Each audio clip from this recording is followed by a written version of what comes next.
The UK's Mail on Sunday newspaper is a distinct entity from the more infamous Daily Mail, published throughout the week through the two-share website. That's a necessary prelude to saying that the Mail Online has today republished a story from the Mail on Sunday that takes aim at Detroit Beyond Human, the upcoming game from Quantic Dream helmed by David Cage.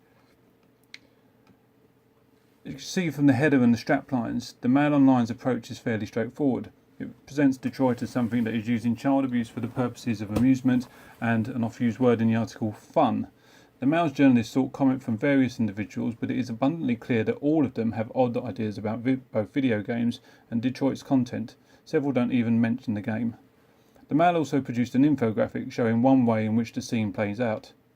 The thing is, the above is hard to argue with. Yes, you could point out that the Mail Online is presenting one of Detroit's branches as the whole game, and the above scenario is also unlikely to occur in most playthroughs because it is the outcome of the player's complete inaction, but it can happen.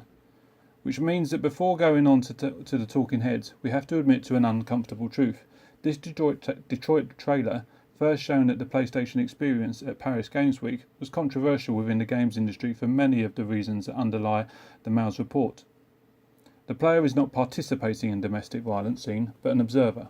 The android Kara, unable to act and intervene. It is a disturbing scene to watch play out, even when the observer is not controlling Kara. To be blunt about it, no one really wants to see children in distress.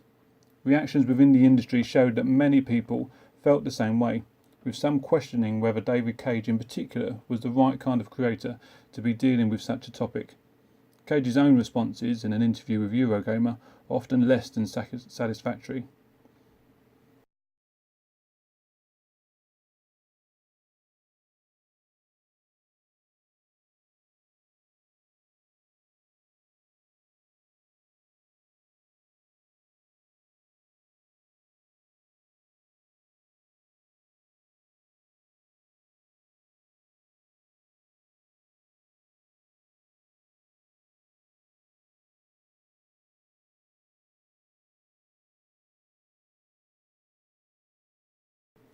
But you do actually choose to write scenes about domestic abuse. That's how it works. It is perhaps worth reminding ourselves of exactly what is going on in the scene and the effect it is trying to achieve. The scene features a young girl and her abusive father who's in a rage and at one point gets out his belt to beat her. Kara is a home help android who is observing. One of Detroit's themes is self-determination, the ability to make choices, and this scene centres around whether Kara, the player, decide to break out of her programming and try to help the girl. The trailer goes to great lengths to show the amount of possible intervention points and the way the story can branch off, including the above route where things go badly wrong. Does the game succeed with this? I may have my doubts, but the truth is I don't know. Neither the writers of the Mail story nor any of its interviewees appear to have played the game either. That's not to say we shouldn't have an opinion on it, but these things matter. Without the full context of this scene and Kara's own story, we just don't know a lot about where the game is going. One thing that is striking, however, is that the Mail on Sunday conflates the actual experience of the scene, that it is the perspective of Kara and the player, with the other events taking place in the scene. It is clear from the interviewees' responses that they have been led to believe that this game features domestic violence in which the player participates.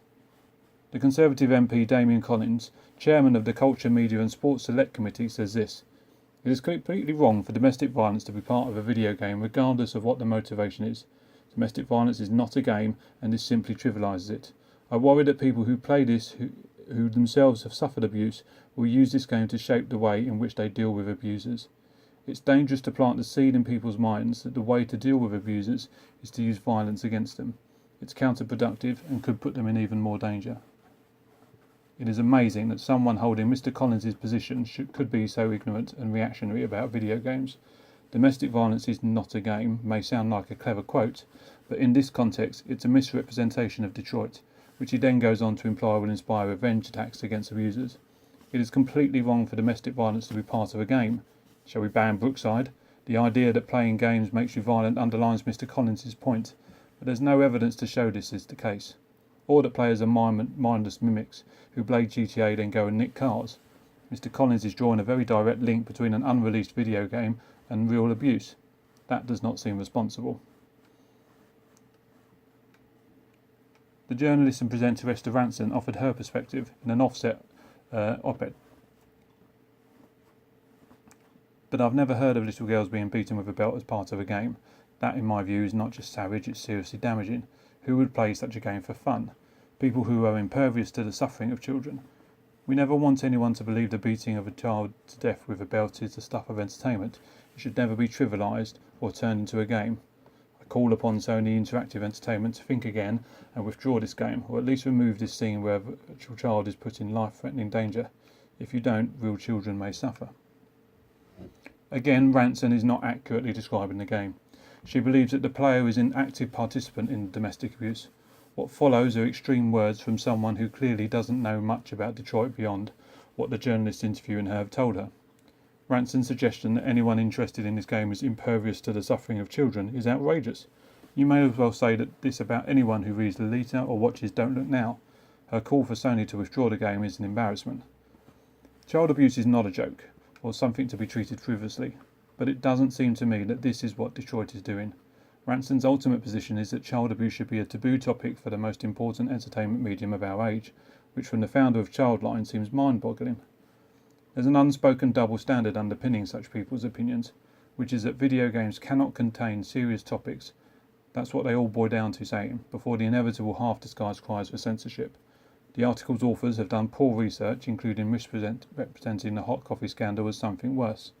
In 2005, one version of the game, Grand Theft Auto San Andreas, caused outrage after it emerged that it contained secret scenes that players could unlock. This is not small stuff. The Mail on Sunday and Mail Online have enormous reach both within the UK and globally, and however poorly reported this story is, it could still have a big impact on Detroit. Generally, I'm no fan of David Cage's games, but I respect Quantic Dream's work and the intentions behind much of it, that drive to deal with topics other games don't, that refusal to be cowed by people who say games should do this, and that willingness to throw its bread on the water.